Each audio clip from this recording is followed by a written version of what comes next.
Hello बच्चों, social with Savita channel पर आप सभी का स्वागत है। आज हम क्लास 9th के सामाजिक विज्ञान जो है भूगोल जो ज्योग्राफी के बुक है, क्लास 9th के चैप्टर 2 है। चैप्टर के नाम है भारत का भौतिक स्वरूप। इसके हम महत्वपूर्ण प्रश्न करने जा रहे हैं। चलिए अब हम देखते हैं ज़्यादा टाइम ना लेते हुए। और ये न्यू एनसीईआरटी बुक जो है 25-26 सेशन के उसके अकॉर्डिंग है। तो हम पहले अभ्यास के करेंगे, फिर कुछ महत्वपूर्ण प्रश्न करेंगे। चलिए हम पहला प्रश्न शुरू करते हैं।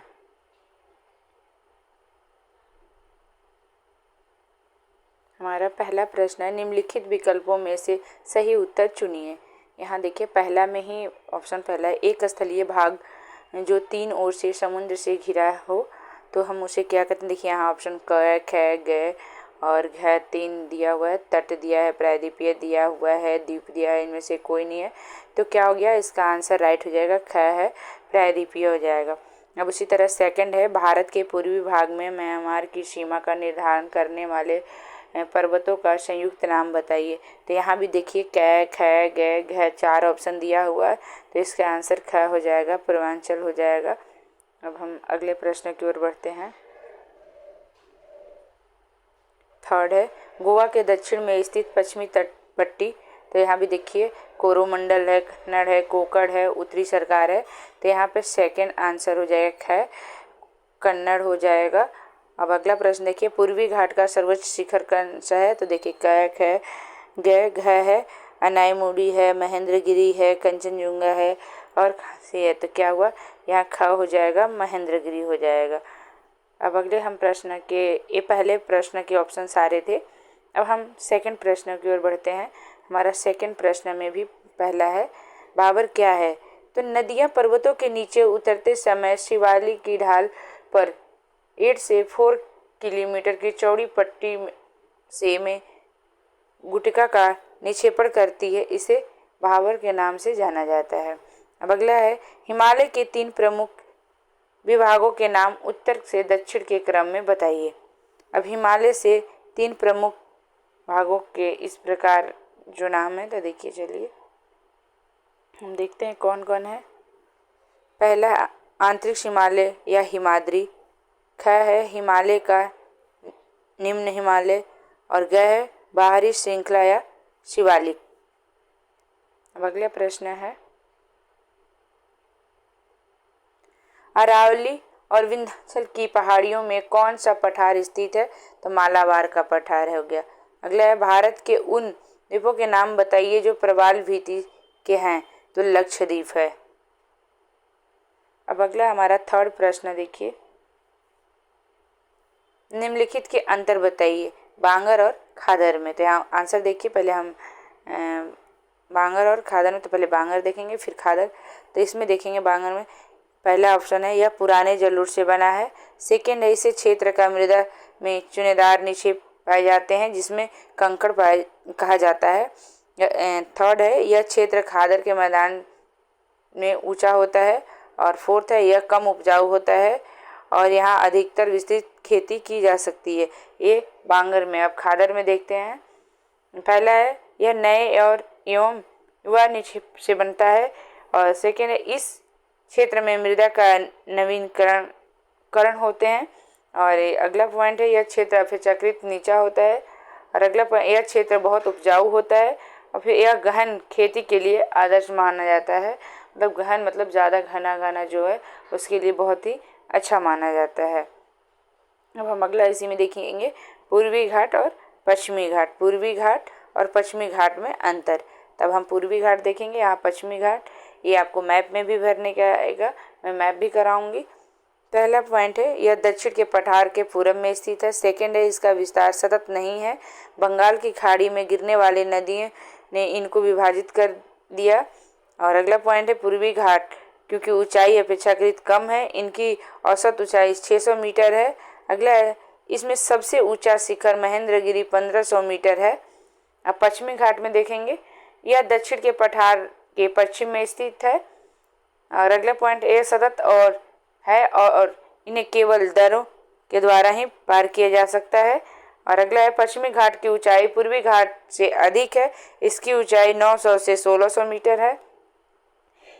इसके ऊंचे शिखर अनायमुडी जो है 2695 डोडा बीटा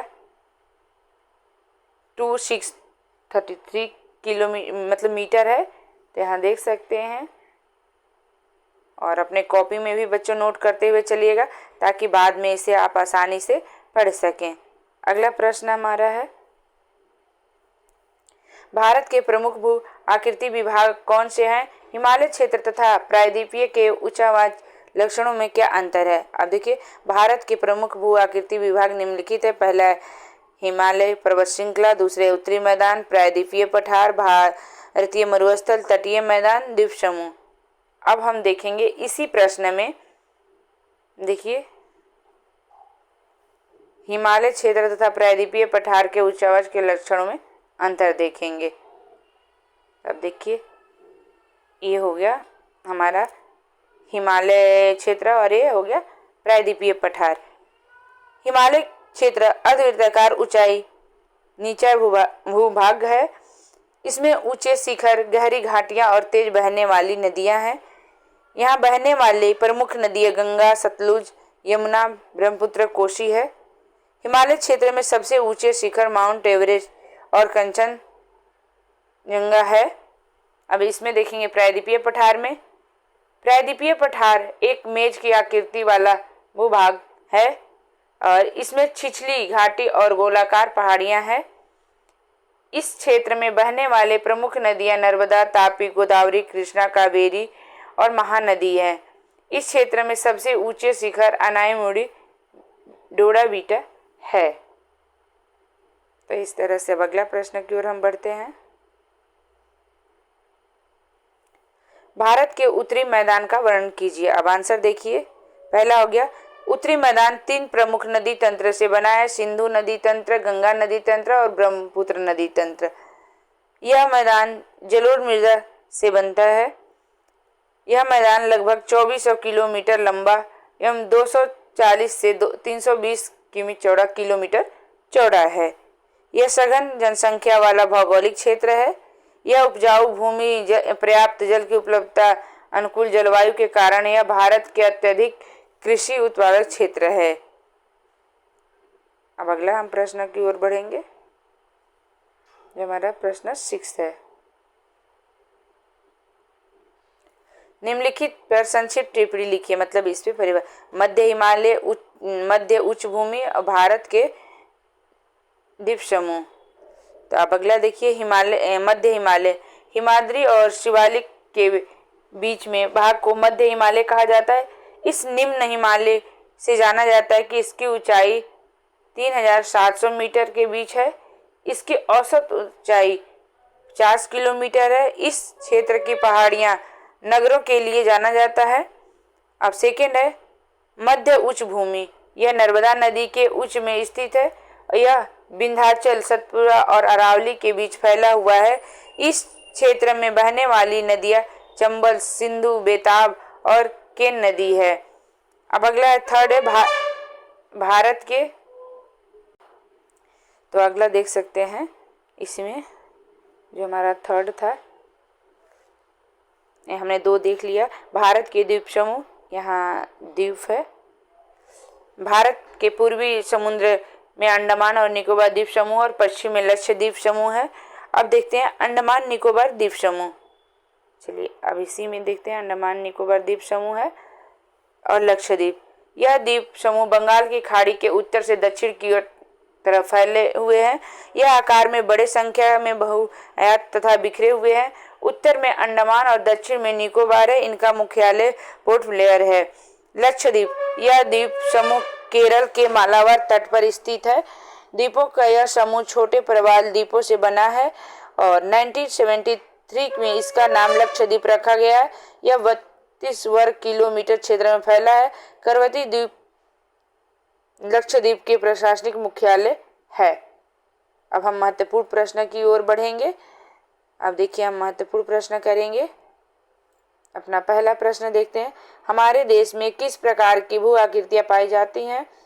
तो आप देख सकते हैं कि हमारे देश में हर प्रकार की भू आकृतियां पाई जाती है। पर्वत है, पठार है, मैदान है, मरुस्थल है, द्वीप समूह है। अगला है, भारत का निर्माण किस अन्य भूभागीय निर्माणों तथा संशोधनों द्वारा हुआ है? तो आंसर, भारत का निर्माण अपक्षय, अपरदन तथा निक्षेपण जैसे भूभागीय निर्माणों तथा संशोधनों द्वारा हुआ है। अगला प्रश्न है, विश्व के अधिकतर ज्वालामुखी एवं भूकंप संभावित क्षेत्र किन किनारे पर स्थित है? तो प्लेट के किनारे पर स्थित है। अब हम अगले प्रश्न की ओर बढ़ते हैं। गुणवासन भूमि किस प्रकार का एक हिस्सा है? तो गुणवासन भूमि प्राचीन भूमि का एक हिस्सा है। हिमालय की सबसे बाहरी श्रृंखला क्या है? शिवालिक है। विश्व की सबसे ऊंची चोटी या शिखर कौन सा है? माउंट एवरेस्ट है। और अगला प्रश्न देखिए, असम में हिमालय को किस नाम से जाना जाता है? हिमाचल के नाम से जाना जाता है। विश्व की सबसे ऊंची पर्वत श्रेणी कौन सी है? हिमालय है। और सबसे उत्तरी भाग में स्थित श्रृंखला को क्या कहते हैं? तो सबसे उत्तरी भाग में स्थित श्रृंखला को महान या आंतरिक हिमालय या हिमाद्री कहते हैं। तो इस तरह से अब हम अगला प्रश्न देखेंगे। कुछ प्रसिद्ध दूनों के नाम बताइए। देहरादून हो गया, पातलीदून हो गया। उत्तरी मैदान कौन सी है?